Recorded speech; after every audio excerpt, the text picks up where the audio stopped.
জাগো ফের লৌহ মানব ক্ষুধাদ্রোহীর কণ্ঠরোধে, নবীজির করলে আঘাত থাকতে হবে বজ্র বেগে।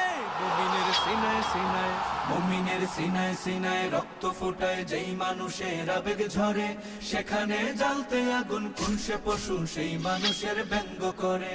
মুমিনের শক্তি সাহস রাত্রি দিবস যার তুলনা তিনি নিজে, মুমিনের জীবন মরণ স্বপ্ন সাধন যেই মানুষের জীবন ঘিরে। মুমিনের শক্তি সাহস রাত্রি দিবস যার তুলনা তিনি নিজে, মুমিনের জীবন মরণ স্বপ্ন সাধন যেই মানুষের জীবন ঘিরে। যত কম ভক্তে নবী যা পালিয়ে চোরা পথে, এরিতে লাগলে আগুন ধ্বংস হবে সদল বলে। মুমিনের সিনায় সিনায়, মুমিনের সিনায় সিনায় রক্ত ফোটায় যেই মানুষের আবেগ ঝরে, সেখানে জ্বালতে আগুন কোন সে পশু সেই মানুষের ব্যঙ্গ করে। যার ছোঁয়াতে কুলকা